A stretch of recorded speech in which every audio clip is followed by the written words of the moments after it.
뭔가 말씀을 가지고 이렇게 할 때에 여러분들이 지금 골로새서를 가지고 굉장히 상세하게 했잖아요. 그러면 골로새서를 또 하시는 거예요. 골로새서를 또 하시고 또 하시고 또 하시고 반복하시면은 처음에는 몰랐던데 지금은 다 알잖아요. 좀 무슨 뜻인지. 알면서 또 반복하고 알면서 또 반복하고 계속 반복하면은 제가 한 가지 확실하게 말씀드리는 건 은혜가 넘칠 거예요. 그래서 그 말씀이 왜 그러냐면 알고 한번 지나간 거하고 그 알고 지나간 게 또 반복되고 또 반복되고 반복되면 어디로 내려가요? 중심으로 내려가요. 그렇죠. 이제는 잘하시네. 그 강의를 여러 번 들어서 그런지 네. 제가 그냥 얼마 몇번 못 받은 것 같은데도 계속 그러니까 또 새롭게 들려요. 그렇죠. 그래서 사실은 계속해서 리피트 되는 게 사실은 굉장히 중요해요. 그래서 저는 그것도 모르고 자꾸 새로운 거 하려니까 사람들에게 그냥 다 의미 없는 소리인 거예요. 근데 했던 거를 또 하게 되고 또 하게 되고 또 하게 되니까 사람들한테는 이제 점점 더 그게 내면으로 내려가면서 이렇게 살아오르는 그런 것들이 있을 수 있겠죠. 그래서 우리가 골로새서나 뭐 로마서, 골로새서 뭐 이런 이야기를 하면 1장부터 줄줄줄 읊을 수 있어요. 그죠? 이 내용들이 어떻게 지나가고 그게 뭔 뜻이고 막 이런 것들이 머릿속에 가득 다 들어와 있어요. 그런데 이거는 어떻게 하면 그렇게 할 수 있냐면 반복이에요. 그런데 반복할수록 점점 더 이게 말씀이 막 나를 치기 시작하고 이런 것들이 막 일어나게 될 거예요. 그래서 너무 새로운 거, 생뚱하게 요즘 뭐 보십니까? 그러면 요즘 잠언 봅니다. 그 잠언 그만 보시고 여기서 지금 공부했던 거 보세요. 사람들은 자꾸 엉뚱한 걸 본다. 잠언, 전도, 아가서 이거는 가이드 없이 보시면은 완전히 거꾸로 가요. 그래서 이게 지혜서라 그래요, 그죠? 욥기부터 시작하고 이 지혜서들은 잘못 보면은 완전히 성경이 말하는 거하고 정반대의 메시지들을 많이 이야기를 해요. 그래서 혼자 하실 때는 그거 읽지 마시고 많잖아요. 골로새서도 있고 이런 것 좀 보시기 바랍니다. 사도 바울이 우리에게 지속적으로 하는 이야기가 뭔가 했을 때 지속적으로 하는 이야기는 너희들은 새로운 존재가 되었다. 그래서 할례, 무할례는 하나도 중요하지 않고 이제는 법을 지켰다 안 지켰다는 중요하지 않다. 너희들은 새로운 존재가 된 것이 중요하다. 그래서 새로운 존재가 됐기 때문에 새로운 존재가 그렇게 그 존재가 어떤 존재인지를 너희들이 이렇게 나타내야 되는 거다. 그래서 너희가 이런 존재가 되었다는 걸 너희가 믿고 인식을 한다면은 거기에 걸맞는 것들이 이렇게 나오게 될 것이다 하는 게 이제 지속적인 이야기이고 그리고 이게 우리가 이렇게 상화되어 가는 거예요. 그래서 우리는 믿음으로 의롭게 되었어요. 믿음으로 의롭게 됐다는 걸 믿을수록 의로운 삶으로 가야 돼요. 이해되시죠? 우리가 새로운 존재가 되었다는 걸 믿을수록 우리는 새로운 삶의 양식 그런 것들이 나타나야 된다는 거예요. 그런데 이렇게 새로운 삶의 양식으로 나타나는 것에 굉장히 중요한 건 뭐냐면 어떻게 해서 우리가 새로워졌냐면 그리스도와 함께 죽고 그리고 그리스도와 함께 하나님이 우리를 살리셨다는 거예요. 그래서 이전에 뭔가는 죽었다고 이야기하고 이제는 새로운 것에서 살아났다고 이야기하는 거예요. 그래서 그리스도와 함께 살리셨는 이것은 우리가 살리심을 받았기 때문에 나오는 게 뭐냐면 이게 부활의 영역이에요. 이게 부활의 영역에 우리가 와 있다는 것을 깊이 우리가 믿고 인식할수록 부활의 삶이 나타나게 돼 있어요.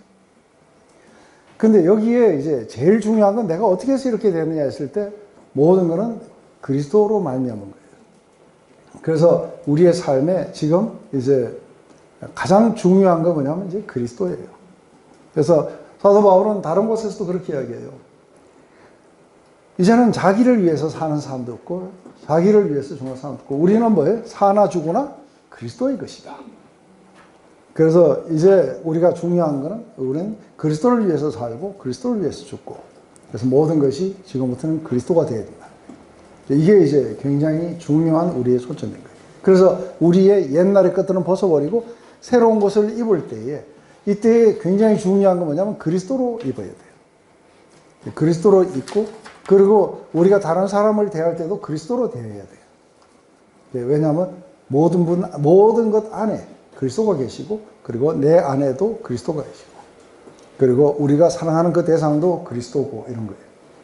그런데 이게 가정의 삶 안에 어떻게 나타나야 되느냐. 이 가정의 삶 안에, 그렇다면은 우리가 이전의 삶은 죽고 새로운 삶으로 우리가 이제 부활했어요. 그죠? 그래서 가정의 삶 안에서의 부활의 삶은 어떤 건가? 부활의 능력이 우리를 갖다가 어떻게 가정의 삶을 살게 해줄 것인가?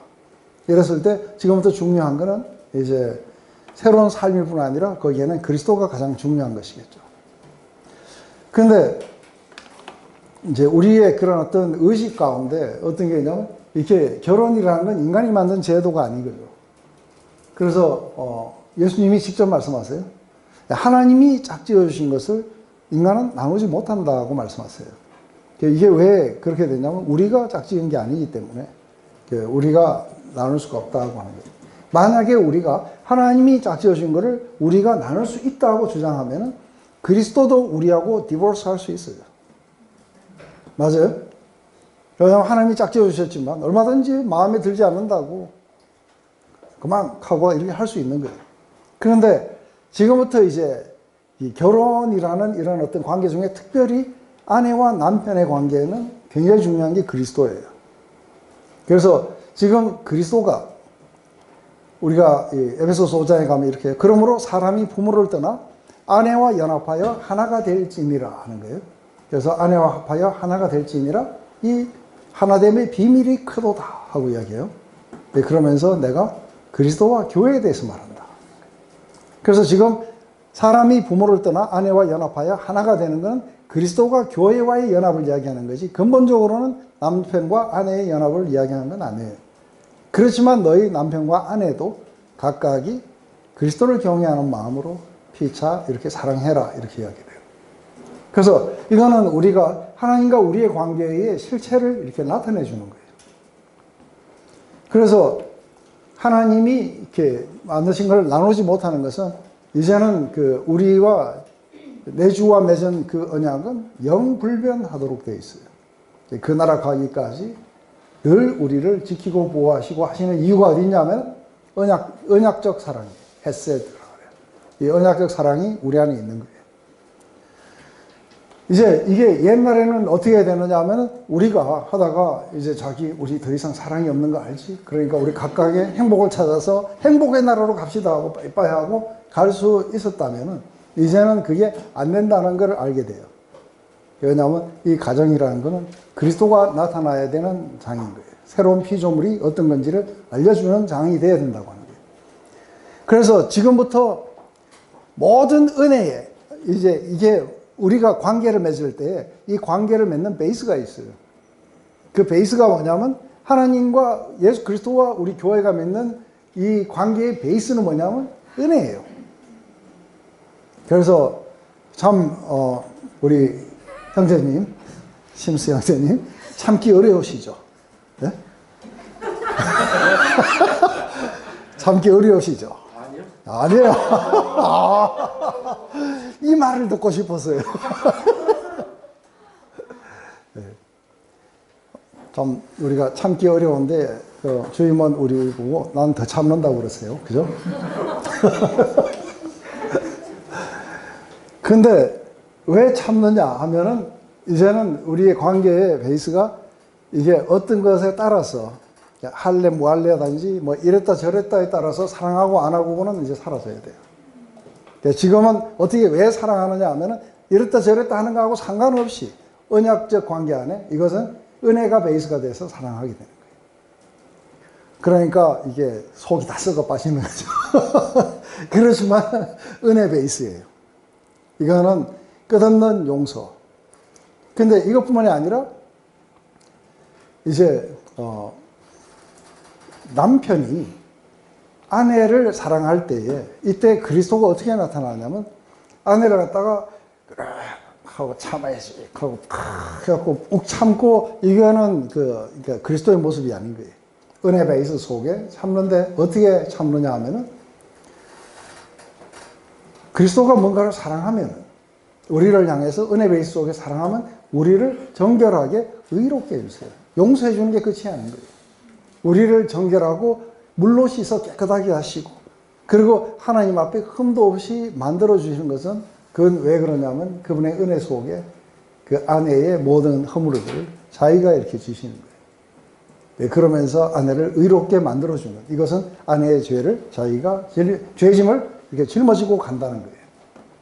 이런 걸 통해 가지고 아내를 세워주고 하는 것을 이게 하라고 이야기. 그래서 뭐라냐면 그리스도가 교회를 사랑하신 것처럼 1절 먼저 자신을 주심으로, 자신을 줌으로써 교회를 사랑하시고 이 교회를 갖다가 아름답게 만들어 주셨던 것처럼 남편도 아내를 그렇게 사랑할지니라. 이게 에베소서에는 이제 그렇게 길게 나와요. 근데 골로새에서는 그게 별로 그렇게 길게 안 나와요. 왜 그러냐면 제가 볼 때는 골로새에서는 사도 바울이 이렇게 직접 이렇게 간 교회가 아닌 거예요. 에베소는 직접 거기서 3년 반을 있어서 사람들의 상황을 잘 알아요. 그죠? 이 교회는 제가 생각할 때 약간은 그 에베소서하고 틀리는 이유가 같은 때에 같은 사람들이 가지고 왔는데 가족에 대해서 다르게 설명이 나온 거 보면 이게 에베소의 문제하고 그리고 골로새의 문제하고는 좀 달랐던 것 같아요. 이 골로새에서는 뭐가 제일 길게 나오냐면 종들아가 이게 제일 길게 나와요. 나머지들은 칼랑칼랑하게 나와요. 그렇지만 이게 근본적으로는 하나님의 그 은혜 베이스의 관계를 이렇게 나타내게 되는 장소가 이게 바로 가정이라 해야 된다 하는 것을 갖다가 이렇게 하는데, 이때 이제 한 가지 굉장히 중요한 게 뭐냐면 여기에는 이게 권위자가 있고 피권위자가 있는 거예요. 그런데 제가 늘 얘기하지만 하나님이 온 우주를 다스려 가실 때 항상 어떤 스트럭처를 세우세요. 그거 뭐냐면 권위자가 있고 피권위자가 있어요. 그런데 이 권위자와 피권위자 속에서 이 권위자는 어떤 역할을 하느냐면 먼저 1절 자신을 주는 역할을 해야 돼요. 그리고 보호하고 사랑하고 양육하고 1절 자신을 주는 것 이외에 섬기는 것이죠. 그죠? 그게 원래 권위가 가진 그 펑션이에요. 근데 그렇다면 피권위자는 그 하나님으로부터 오는 그 권위자를 통해서 오는 것을 어떻게 받아서 누리냐면 순종을 통해서 받아서 누리게 돼 있어요. 그래서 이게 우리가 인간이 타락하기 전에 이게 하나의 구조라고 이렇게 생각을 해봐요. 타락하자 전부 팔이 안으로 굽어버린 거예요. 그래서 권위가 파워로 바뀌어가지고, 그래서 밑에 있는 사람을 어비즈하고, 그리고 밑에 있는 사람들은 자기를 보호하기 위해서 거역이 일어나고, 이게 이제 흔히 말하면 이제 부부 싸움이에요. 그런데 원래 그렇지는 않는 거예요. 그래서 원래 하나님이 이렇게 만들어 놓으신 게 이렇기 때문에 우리가 국가의 권위에도 순종하라고 이야기를 해요. 그죠? 그래서 피권위자는 권위자에게 순종하는 것이 이게 하나님의 질서를 갖다가 이렇게 지키는 길이다. 그리고 권위자는 피권위자에게 자신을 먼저 줌으로써 이렇게 하나님의 축복이 흘러가야 된다. 이러는데 이제 제일 이제 중요하게 되는 걸 이제 우리가 한번 보는 거예요. 아내들아 그래요. 아내들아 남편에게 복종하라고 그래요. 그러면은 이제 우리가 흔히 이렇게 이야기하는 거예요. 그 아내들은 왜 남편에게 복종을 해야 되느냐 하고 그렇게 이야기를 하면서 그래도 어느 정도는 복종할 만한 일이 되지 않느냐. 그런데 저렇게 어뷰시브하고 이런 남편에게 어떻게 복종을 하느냐 했을 때 여러분들 어떤 것 같아요? 남편이 도저히 그 남편을 순종하기에 합당하지 않게 남편이 굉장히 이렇게 어뷰즈를 많이 해요. 학대를 많이 해요. 그래서 학대하는 남편을 가진 그 부인이 여기 이제 이 안에 보면은 남편은 안 믿었는데 부인은 믿을 수 있고, 부인은 믿었는데 남편 안 믿을 수 있고, 그리고 부모는 믿었는데 자식이 안 믿을 수 있고, 자식은 믿었는데 부모 안 믿을 수 있어요. 종은 믿었는데 상전이 안 믿을 수 있고, 상전이 믿었는데 안 믿을 수 있어요. 이런 여러 가지 변수들이 있는 속에서 이야기하는 거예요. 그런데 남편이 만약에 안 믿었다든지 아니면 성질이 뭔가 좀 안 좋았다든지 이런 가운데 이제 아내들에게 이야기하는 거예요. 아내들아 사람 골라보면서 순종해라. 이렇게 이야기하지 않아요. 그런데 왜 아내들 보고 그 남편들에게 순종을 해야 되느냐 했을 때, 그런 남편에게도 해야 되느냐 했을 때 성경은 그렇게 해야 된다고 해요. 그런데 이게 해야 되기 때문에 해야 되느냐 했을 때 그렇지 않는 거예요. 왜 그런 거예요?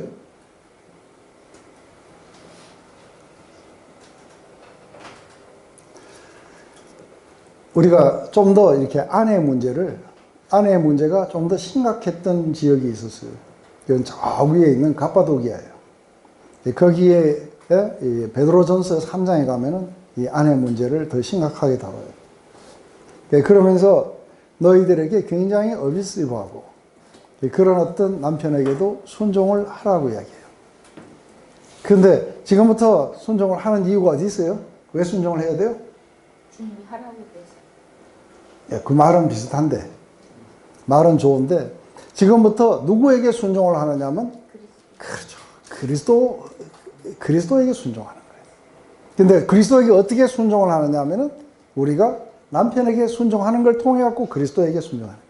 그래서 우리의 골은 뭐냐면, 이 남편에게 순종을 하는 게 골이 아니고, 그리스도에게 순종하는 거예요. 나를 구원하신 분, 나를 사랑하셔서, 나를 위해 자기 몸을 버리신 그분에게 내가 드리겠습니다 하는 거예요. 그래서 이 베드로전서 3장에 가면 옛날에 거룩한 부녀들도 이렇게 남편을 주라 칭하면서 하나님 앞에 자기를 단장했다고 그래요. 지금부터는 모든 게 그리스도라 해야 돼요. 예? 모든 게 그리스도 때문에 그렇게 하는 거예요. 그렇기 때문에 상당히 중요한 게 뭐냐면 왜 그렇게 해야 됩니까 했을 때 이는 주 안에서 마땅하다는 게 뭐냐면 as is fitting in the Lord. 주님에게 적합한 거예요, 이게. 이게 주님을 갖다가 기쁘시게 해드리는 것이고. 그래서 우리는 이걸 통해 갖고 뭐를 하나님은 원하실까 하는 거예요. 예. 우리가 옳고 그름에 대한 이야기를 하게 될 때는 하면 안 돼요. 그죠? 근데 옳고 그름의 이야기가 아니고, 그러니까 새로운 자아를 이야기할 때, 새 피조물은 어떻게 해야 되는가? 했을 때, 이 새 피조물은 그리스도에게 속한 거예요. 맞아요? 이제부터는 모든 게 그리스도예요. 그래서 어떻게 해야 되는 거예요? 남편에게 순종하는 걸 통해 갖고, 새로운 피조물임을 갖다가 나타내는 거예요. 아멘? 이게 주님이 우리를 구하셔서, 이제는 죄에 반응하지 말고 하나님에게 반응하라는 거예요. 그렇다면은 다 해야 되겠죠, 그죠? 그래서 우리가 하나님이 일단은 그 권위자가 지금 고장이 났든 안 났든 상관없이 그렇게 함으로써 적어도 한쪽의 기능은 살아 있어요, 그죠? 그러면서 이걸 통해 가지고 하나님의 그 너희들을 어두운 가운데에서 있었던 너희들을 그렇게 밝은 데서로 데리고 나온 너는 누구냐 하면 왕 같은 제사장이라는 거예요. 누구에게? 남편에게. 그래서 하나님의 그 글로리를 남편에게 나타내게 될 거라는 거예요. 이제 남편들에게 이야기해요. 근데 에베소서는 남편들에게 그리스도가 교회를 사랑하는 것처럼 하라고 했고 긴 이야기가 나와요. 근데 여기가 굉장히 짧게 나와요. 남편들아 아내를 사랑하며 괴롭게 하지 마라. 대교. 네. 괴롭게 하지 마라. 아유, 그렇게 합니다. 아니 말이 그렇다 이 말이야. 근데 여기서 보면은 아내를 사랑하고 괴롭게 하지 마라. 그래서 제가 생각할 때는 그 남편들이 상당히 아내를 많이 괴롭게 했던 것 같아요. 그 옛날에 제일 그러니까 집안에서 연약했던 이 세 부류가 있어요. 이 세 부류가 뭐냐면 제일 먼저 아내, 두 번째 자식, 세 번째 종이에요. 이게 한 가정 안에 다 있는 거예요. 다 권위자 밑에 있는 거예요. 그래서 죄가 성행하니까 이 권위자 밑에 있는 이 세 부류가 가장 고통을 많이 받았던 거예요. 그러니까 남편들에게 그리스도가 너희들 위해서 하라고 이야기하려니까 너무 많이 괴롭히고 있는 거예요. 그러니까 그 말 하기가 차마 입에서 안 나오는 거예요. 그러니까 제발 좀 그만 괴롭혀라. 예? 지금 왜요? 가슴이 찔리세요? 눈을 막 감고 계세요. 알러지 때문에.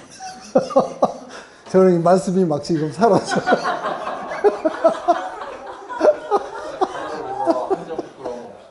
오,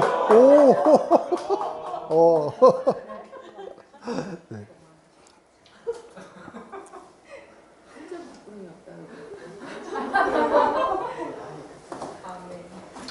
그래서 흔히 이제 우리가 옛날로 치면은 우리가 제가 70년대에 우리나라의 교회를 다니는 사람들이나 이런 걸 봤을 때에 그 부인을 이렇게 존중을 안 했어요. 칼치오가 그렇기 때문에 별로 이렇게 존중을 안 했어요. 그래서 우리 경상도 말로 바풀떼기라 그랬어요. 부엌떼기, 바풀떼기 뭐 이런 식으로 여자들을 부인을 맞는 이야기는 같긴 해요.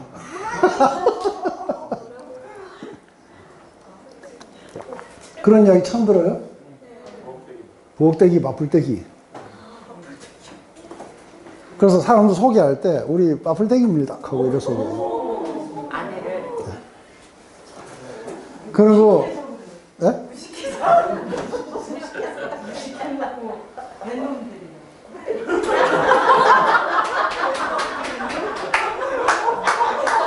지금 배 타는 사람들이 지금 지금 고소 뭐 어쩌려 그래요. 배 타는. 아, 얼굴이 한꺼번이네요. 오랜만에 마음에 있는 거 표현했습니까? 네, 그러니까 이게 문화가 그러면은 그 부인을 사실상은 그렇게 존중해갖고 취급을 잘 이렇게 하지 않게 돼요. 그게 사실인데 요새 태어나가지고 참 되게 불행하다. 아내에게 다 허락 맡아야 되고. 요즘에 태어나서 하나님도 이뻐하시겠죠. 예? 하나님도 이뻐하시겠지, 잘하니까. 그래서 요즘에는 남편들은 아내에게 순종.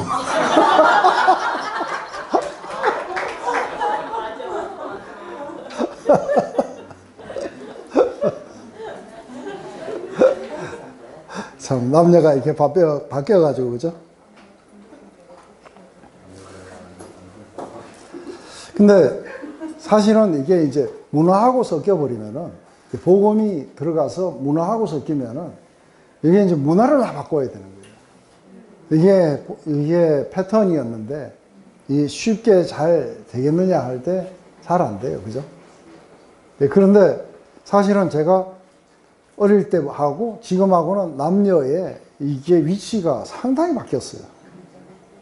굉장히 그 변화의 산증인이에요. 그죠? 근데 어쨌든 그때는 여자들이 이렇게 남편에게 저희 어머니도 우리가 아버지가 장로님이고 어머니 권사님인데도 우리가 그 밥을 먹을 때 아버지 밥상 따로 이렇게 했어요. 그리고 우리 이렇게 하고 어머니하고 이렇게 밥하는 사람들하고는 땅바닥에다 이렇게 놓고 먹고 막 그랬어요. 우리 왜 그런지도 모르고 먹었어요. 나중에 지나니까 이상하게 우리가 밥을 먹었다는 걸 알게 돼요. 그리고 아버지 밥에 반찬 넣으라고 우리하고 좀 틀렸어요. 그래서 맨날 보면서 껄떡거리고 자랐어요. 근데 이러한 속에 있는데 먼저 네 자신을 일절 주도록 해라든지 뭐 이런 이야기를 하면은 처음에는 뭐 이상한 이야기를 한다고 이렇게 생각할 수도 있어요. 그런데 이게 이제 시대마다 이렇게 이야기했을 때 요새는 뭐 괴롭게 하지 말고 요즘 괴롭게 했다 큰일 납니다 하고 이제 밥 얻어먹고 뭐 우리가 노후 대책도 마련해야 되니까 그러면 안 됩니다. 이제 또 연약한 쪽이 먼저 나와요. 자녀들아, 모든 일에 부모에게 순종해라.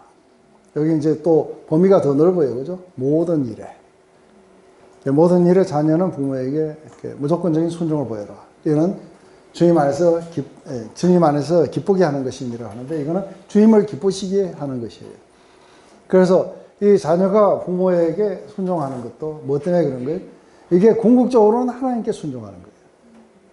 그리스도에게 우리가 순종하는 것이기 때문에 우리가 부모에게 이렇게 순종하는 거라고 하는 거죠.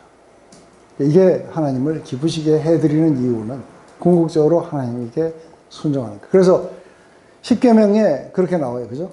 십계명에 약속이 있는 첫 계명이에요. 뭐예요? 십계명 중에 다른 건 약속이 없는데 이건 약속이 있어요. 그게 뭐예요? 예? 뭐, 이야기 안 나요. 그래서 내 부모를 공격하라. 그래야만 이 땅에서 너희가 아주 장구히 살 것이다. 장수를 약속해 줬어요. 그죠? 그래서, 약속 있는 첫 계명이라고 사도 바울이 그렇게 해요. 그런데 이게 십계명에 이렇게 다섯 번째 계명이죠. 다섯 번째 계명으로 이렇게 부모에게 순종해라 하고 이렇게 이야기를 한 것은 하나님이 명령하셨어요. 그래서 우리가 하나님이 명령하셨을 때에 우리가 부모에게 순종할 만한가 안 할 만한가를 따지는 게 아니라 하나님이 명령하신 거기 때문에 우리가 따르겠습니다 하고 우리는 하나님을 따르는 거예요. 그런 어떤 의미 속에서 이렇게 하는 자들은 하나님을 기쁘시게 해드려요. 왜냐하면 하나님께 순종하는 거기 때문에. 그런데 이렇게 아비들아 그래. 아비들아 너희 자녀를 경목해 할지 말지니 낙심할까 하노라. 그래서 보면 항상 권위자가 피권위자를 갖다가 괴롭힌다든지 아니면은 뭔가가 속에 쓴뿌리가 일어나게 한다든지 늘 그런 게 이게 죄 많은 세상 안에 이게 권위자들이 피권위자들에게 이런 것들을 하게 될 거라는 거예요. 그러니까 권위자들에게 이야기하는 거죠. 아비들아. 그러면서 이게 비트, 그죠? 아주 쓴 거예요, 쓴 거. 그래서 여러분들 그 여주 이렇게 씹어 먹어보면 되게 써요, 그죠? 그 비트 멜론이에요. 인비트 하는 거죠. 그래서 굉장히 아주 쓴 마음을 갖도록 그렇게 하지 마라. 왜냐하면은 만약에 그렇게 되면은 그들은 아주 굉장히 디스커리지 될 거라는 거예요. 그래서 하나님, 그러니까 아버지가 자기를 갖다가 계속해서 이렇게 책망하고 나무래고 늘 이렇게 했기 때문에 굉장히 낙심되고 살 맛도 안 나고 이렇게 바뀌게 될 거라는 거예요. 그래서 이거는 권위자가 그렇게 그 피권위자에게 하는 게 아니다. 그런데 사도 바울은 이 권위에 대해서 올바로 이해해요. 그래서 내게 이게 권위가 있다는 것, 이런 것은 내가 굉장히 자랑스럽게 생각한다는 거예요. 왜냐하면 내게 권위가 많다는 것에 대해서 굉장히 자랑스럽게 생각하는 건 그게 너희들보다 높은 게 아니라 뭐예요? 이 권위는 사람을 갖다가 파는 게 아니고 세워주기 위한 권위들인 거예요. 권위의 올바른 것은 세워줘야 되는 것인데 그런데 이거를 파괴하고 있어요. 자기의 어떤 생각을 주입시키고 이렇게 하고 파괴해 가고 있는 그게 옳지 않다는 거예요. 그러니까 이제 우리는 친절하게 대하고 또 참아야 되고 또 잘한다 하고 이렇게 해야 돼요. 그죠? 그런데 아무나 이제 하나님의 자녀가 아니에요. 순종하는 자들이 자녀라고 하나님 말씀하세요. 그죠? 만약에 하나님을 순종하지 않고 인간의 어떤 그것을 순종하는 자들을 너희 아버지는 마귀라고 그래요. 그런데 하나님의 영으로 인도하심을 받는 이들은 하나님의 자녀인 거예요. 그래서 하나님이 우리에게 영으로 인도하시게 되고 영을 우리에게 주시면은 우리 영혼이 하나님을 아버지라고 부르짖어요. 아버지를 인식하게 하는 거예요. 그런데 여기에서 한 가지 우리가 영을 받았다는 게 뭘까 하는 거예요. 그래서 한때 삼위일체를 연구하다가 한때 이제 중세에 이렇게까지 이르는 적이 있어요. 삼위일체 하나님 안에는 두 분이 계시다는 거예요. 아버지와 아들이 계시다는 거예요. 그러면 성령님은 어디 가셨냐 했을 때 아버지가 아들을 사랑하시는 게 성령이고 아들이 아버지를 사랑하시는 게 성령이다고까지 이렇게 착각할 정도까지 있었어요. 이게 왜 이렇게 인식하게 되냐면 오늘 내가 하나님의 영을 받았다. 영으로 인도함을 받았다. 하는 건 뭘 말하느냐 하면은 하나님의 사랑을 경험했다는 이야기예요.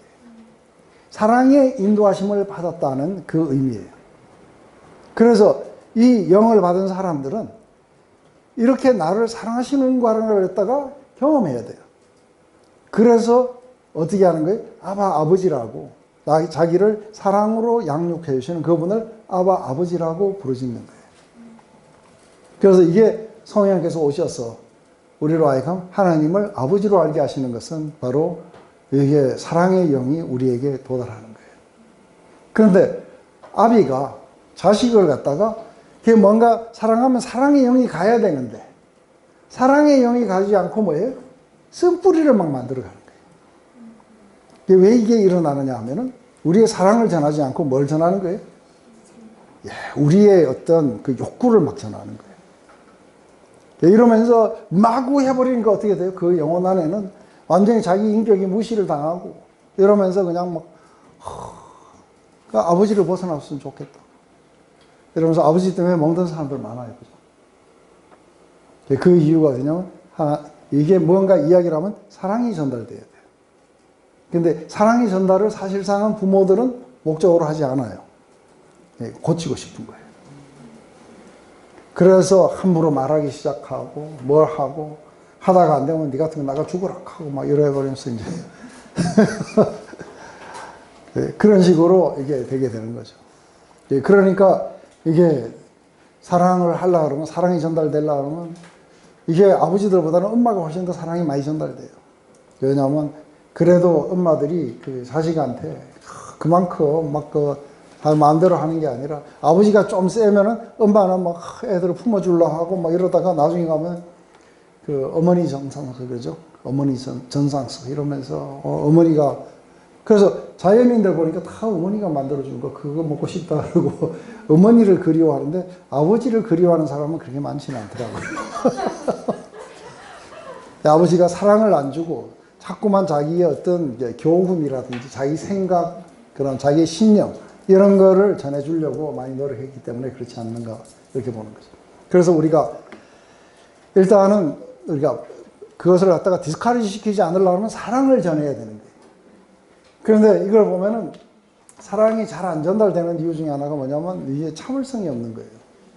걔가 똑같은 실수를 자꾸 반복하면은 그거를 또 아주 친절하게 또 이야기하고 또 이야기하고 이렇게 하면서 점점 막 속은 끓어요. 그러다가 이제는 막 말로 퍼부어버리는 거예요. 그렇게 하면은 아이들이 굉장히 힘들어 하겠죠. 그죠? 근데 서양에서 아이들을 이렇게 키울 때에 여기 보면은 진짜 어메이징해요. 저도 우리 딸이나 사위가 손녀들한테 하는 걸 보면은 이게 내가 생각할 때는 저러다가 정말 잘못하면은 이게 그냥 꿈에도 나타나 있다 싶을 정도로 하는 거예요. 그거를 한 번도 화를 안 내고 할 때마다 뭐 이야기 안 했으면 say thank you 그럼 또 thank you 이걸 하루에도 수십 번을 들어요.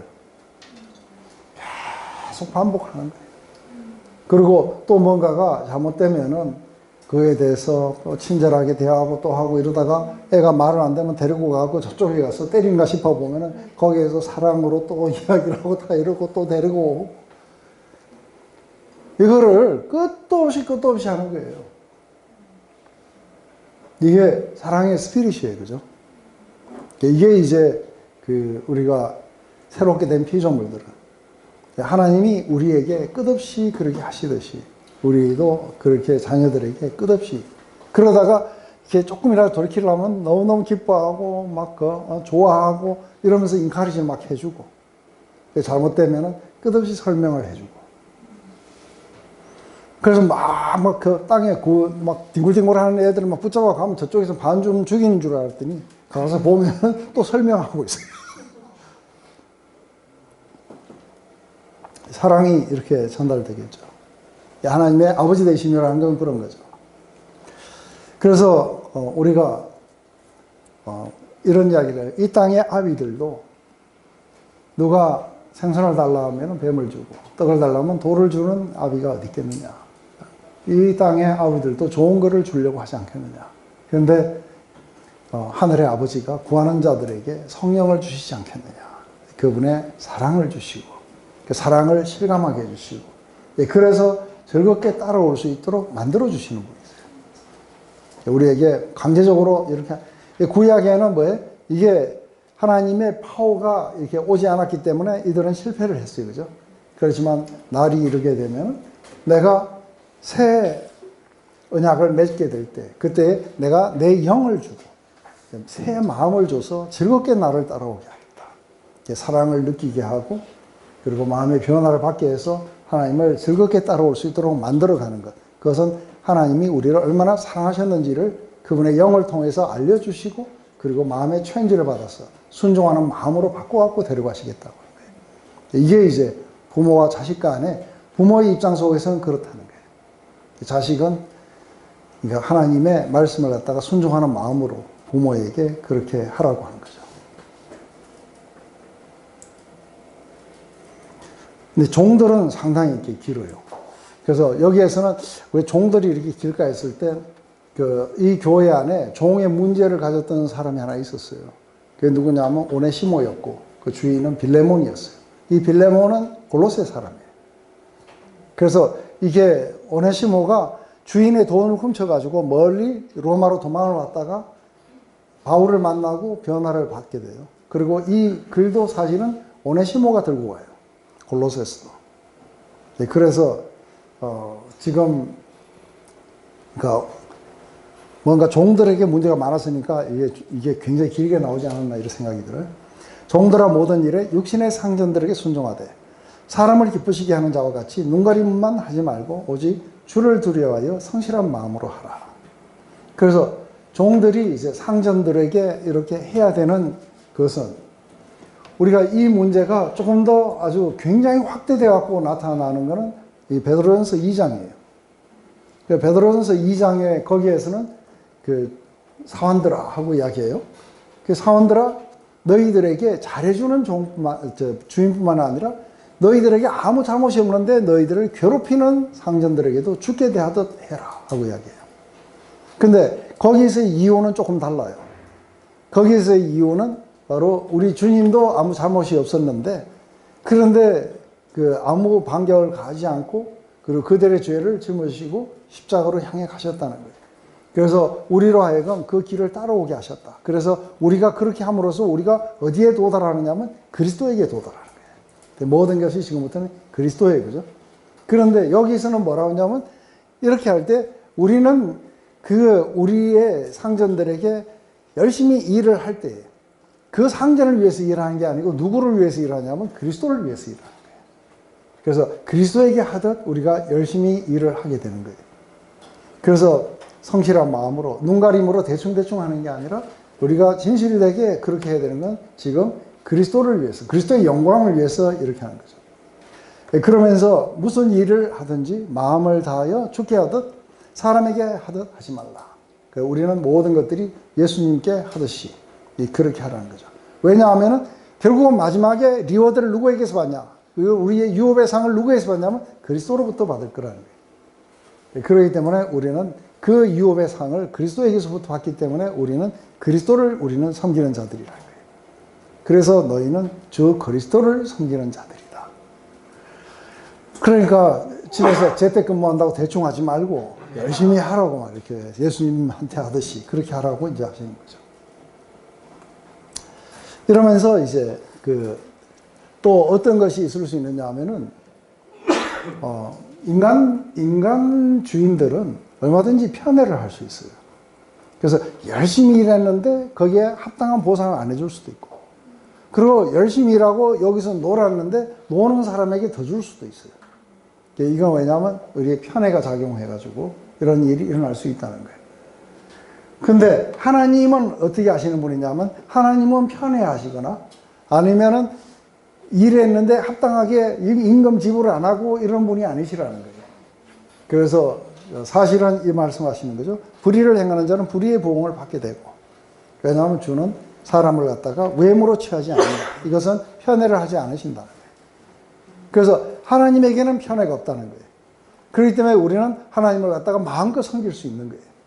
그러니까 하나님에게는 우리가 그러니까 뭐 일했는데 뭐 싹스를 안 준다든지 이런 게 있을 수가 없다는 거예요.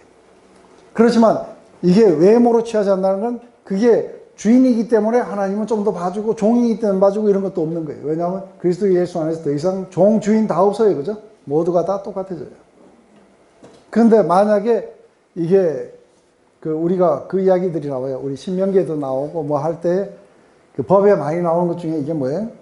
가난한 자에게 일을 시키고 임금을 안 주는 것에 대해서 굉장히 많이 이렇게 정죄를 해요. 그죠? 그리고 그 가난한 자의 집에 들어가고 뭐 옷이라든지 아니면 맷돌 같은 거 전당 잡아갖고 나온다든지 이런 것들도 굉장히 이렇게 정죄가 이렇게 돼요.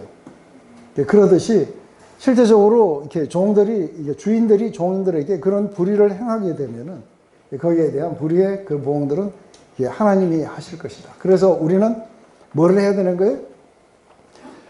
로마서에서 불의한 자들, 그런 자들에게 우리가 이렇게 죽게 대하듯 이렇게 하면서 그들을 위해서 오히려 기도하고 축복하고 그렇게 하라고 그래요. 그래서 이건 완전히 다른 이야기예요. 안 그래요?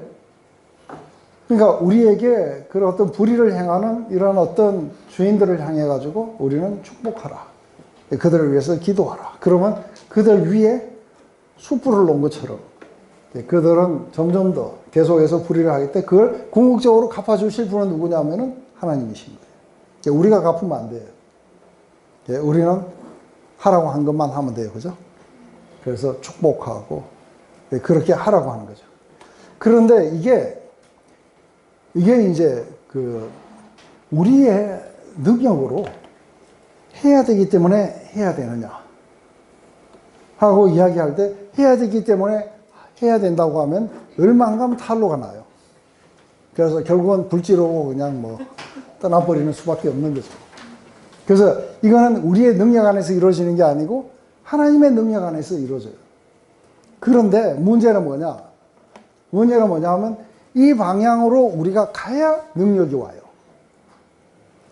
그래서 우리가 이 방향을 향해 가지고 우리가 순종하고 가게 될 때 그때 뭐를 경험하느냐 하면 하늘 위로를 받게 돼요. 그것뿐만 아니라 하늘의 감동이 우리로 하여금 즐겁게 따라가도록 만들어줘요. 그래서 제가 이거 여러 번 이런 예들을 이야기를 했어요. 그죠? 실제로 우리 교회에서 이렇게 사장에게 몇 달을 의비주를 받았는데, 그런데 축복하고 이러는 가운데 하나님으로부터 인파워를 받고, 그리고 자기 자신의 영혼이 새로워지고, 그리고 새로운 피조물이 된다는 게 어떤 건지. 그래서 지금부터는 뭐예요? 이 사람이 의비주를 했다 안 했다 이런 게 중요한 게 아니라 자기가 하나님 안에 속해 있는 것, 거기에서 영광스러움 안에 있다는 것, 이게 자기의 영혼에 기쁨을 주고 가는 걸 보는 거예요. 근데 이런 것들은 경험해봐야 돼요. 그죠? 남편과 아내에도 그렇게 경험해보고, 부모와 자식 간에도 이런 걸 경험해보고. 그런데 이게 그냥 내가 부모님에게 효도해야지 이렇게 하는 거는 안 돼요. 그게 아니라 죽게 하듯 해야 돼요. 그러니까 우리는 예수님을 사랑해서 하는 거예요. 그래야 주님으로부터 파워가 와요. 그죠? 그리고 우리의 마음에 감동이 일어나고 즐겁게 따라갈 수 있도록 만들어 주실 거라는 거예요. 이건 종들도 그렇고 다 그런 거예요. 근데 이걸 앉아가지고 하고 한숨만 내고 이러면은 하나님의 영이 오시다가 가시는 거죠. 그죠? 더 이상의 할 말이 없다. 이렇게 하고 가버리면 아무것도 아닌 것이죠. 이제 상전들에게도 똑같이 말해요. 왜냐하면 너희들 위에 상전이 계시다는 거예요. 그래서 상전들아 의와 공평을 종들에게 베풀으라는 건 이게 상전들이 일한 만큼 보수를 안 줬던 것 같아요. 그리고 공평하게 안 했던 것 같아요. 자기의 어떤 편애 같은 것들이 작용했던 것 같아요. 그러니까 의와 공평을 종들에게 베풀어라. 너희에게도 하늘의 상전이 있고 그 하늘의 상전은 너희들에게 그렇게 하지 않는다. 그러니까 하늘의 상전에 그래서 우리가 예수님을 갖다가 우리가 마스터라 그래요. 그죠? 주인. 그리고 우리를 갖다가 누구라 그래요? 종이라 그래요. 근데 사도 바울은 편지마다 자기가 그리스도의 종이라 그래요. 그 그리스도의 종에서부터 이제 그만두라 그러면 굉장히 섭섭해요. 왜요? 우리의 주인은 우리에게 우리를 사랑하시는 분이 있어요. 그래서 우리에게 의를 베풀어 주시고 공평을 베풀어 주고 그리고 우리를 사랑하는 주인이 있어요. 그렇기 때문에 그리스도의 종이라는 그 자체가 자기에게는 커다란 기쁨이라고 그렇게 이야기하는 거죠. 그래서 가는 곳마다 내가 그리스도의 종이라고 그 이야기들을 나누게 돼요. 이게 이제 우리가 한 가지 이렇게 해봤을 때 우리는 이 구절들 어디서 이해하느냐 하면은 우리가 다시 부활의 삶으로 가기 전에 옛 사람의 그 상태에서 생각해보면 택도 없는 이야기예요. 안 그래요? 그래서 이런 경우에 어떻게 하냐면 노동부에 고발을 해라. 그 다음에 여성부에 가서 찔러라. 뭐 어쩌라. 오만 이야기들이 그렇게 나와야 되는 거예요. 이거는 우리가 거듭나기 전의 이야기예요. 그런데 이게 새로운 피조물들은 이제는 뭐예요? 내 권리가 얼마나 중요하냐 어쩌냐의 중요가 아니고 뭐예요? 내가 그리스도의 글로리를 내가 내 안에서 나타낼 수 있겠는가? 내가 새로운 피조물이 됐다는 것을, 내가 그리스도와 함께 살리심을 받았다는 것을 내 삶을 통해서 전할 수 있을까? 그랬을 때 베드로전서는 그렇게 이야기하는 거예요. 너희들은 누구냐 하면은 너희들은 하나님의 거룩한 나라요, 그리고 하나님의 택하신 족속이고 왕같은 재산이고 하나님의 소유된 백성들이다. 너희들을 왜 여기서 끄집어내서 그분의 아주 마블러스한 그런 어떤 빛 가운데 왜 넣으셨는지 하면 그분의 글로리를 온 땅에 전하라고 너희들이 있다는 거예요.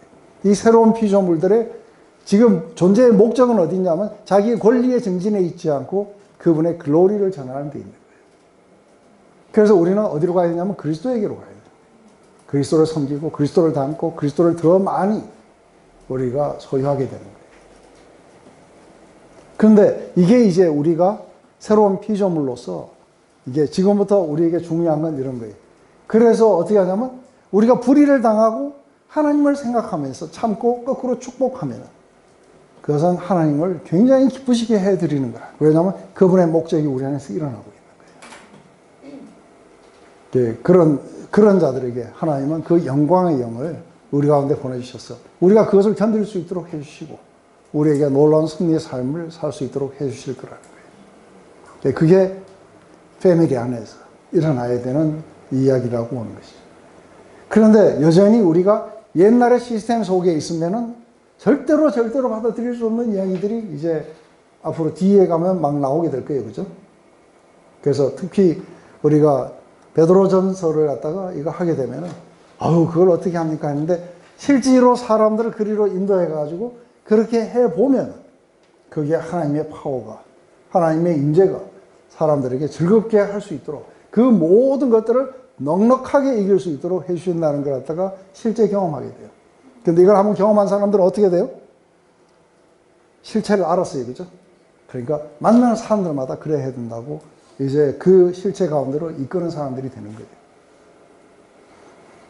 이건 우리가 글로서 타당성이라든지 이런 걸 따져갖고 하는 게 아니라 실제 하나님의 영광의 그런 영 안에서 우리가 실제를 경험한다는 건 어떤 것인지를 알게 될 때 그때 이 모든 것들이 얼마나 영광스러운 것인지, 이것은 적어도 우리가 매일매일 그렇게 살지 못한다 하더라도 적어도 한번 경험해 보면 우리는 그게 진정한 길인 것을 갖다가 알게 될 거라고 보는 거죠. 기도하고 마치도록 그렇게 하겠습니다. 하나님, 오늘 이렇게 골로새서의 이야기, 하나님의 글로리가 어떻게 한 가정 안에 일어나야 되는지, 하나님 오늘날 세상을 바라보면 많은 가정들이 서로의 권리를 주장하면서 파괴되어 있는 걸 봅니다. 하나님, 그 안에 온전히 화합된 그런 가정들을 찾기가 너무나도 어렵습니다. 바로 이러한 곳에 하나님의 새롭게 된 피조물인 우리들이 바로 서로를 인내하고 참아주고 자신들을 내어주고 그리고 기꺼이 예수 그리스도를 섬기는 마음 속에서 모든 것들을 행하는 사람들, 바로 이 가족들을 보거나 아니면 직장 안에서 이렇게 상사를 모시고 또 상사는 그 부하 직원들에게 이렇게 하는 사람들을 통해서 예수 그리스도가 나타나고 그리스도의 영광이 온 땅에 전해지는 것을 믿습니다. 하나님, 그것을 위해서 우리를 부르셨으니 우리를 통해서 그걸 할 수 있도록 우리를 인파워해 주시고 당신이 영광을 받으시옵소서. 예수님의 이름으로 기도드렸습니다.